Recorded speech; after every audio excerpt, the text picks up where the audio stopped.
famous Field Museum dinosaur may not come alive at night, but she does have her own verified Twitter account. Team 12's Paul Gerke joins us now live. So what is so special about Sue?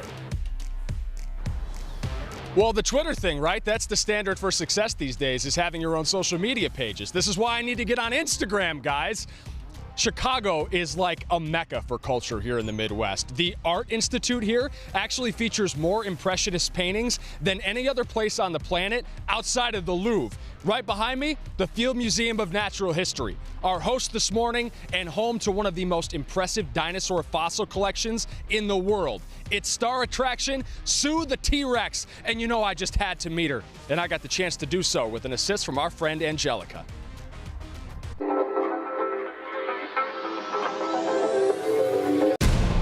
You know, whenever I encounter an abomination like this in my day-to-day life, I have to wonder, how does this even happen? One person can give us the answer. Angelica from the Field Museum here in Chicago.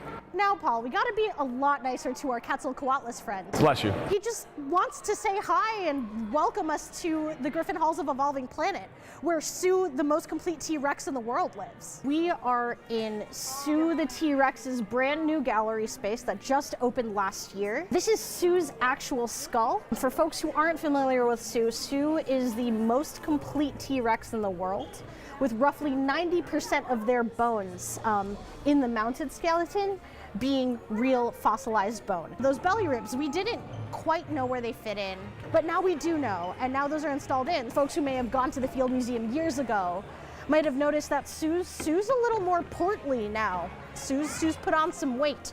Oh, come on. She's thick. She's not They're thick. She's not fat. She's Absolutely. thick. Some people like a more full-figured T-Rex. And that's the thing, is Sue is a champion for body and gender positivity.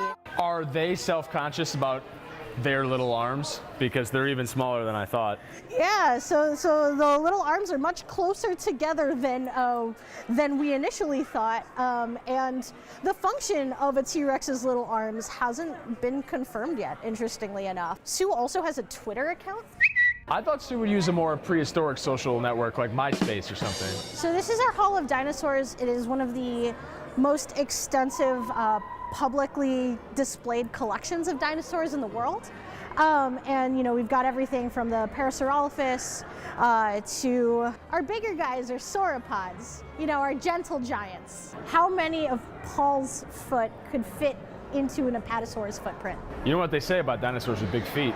Huge shoes. Sue isn't the only iconic dinosaur here at the Field Museum.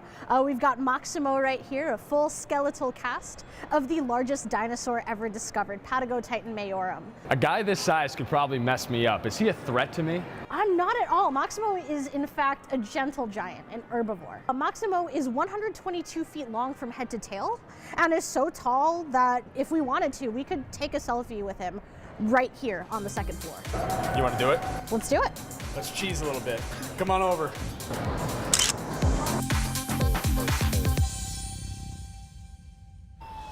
We tried to get Sue and Maximo to come out and interview with us, but they don't say a whole lot. We got the next best thing, though. Thanks to Jody and Michelle for guessing the correct destination for Where's Gerke Going. This is a stuffed Sue and a couple of her dinosaur pals. If you want to get your mitts on one, go to my Facebook page right now. We're giving them away. 12 random giveaways. You just got to comment on the post for a chance to win. There's only 3 T-Rexes to go around, though. They're an endangered, maybe extinct species. Much more to come live from Chicago for Where's Gerke Going. What happened? Another mass extinction event. They've hit the deck at the Field Museum. Sadly, the Got a voice crisis is not out here. included Is with a those dinosaur great victim. Yeah.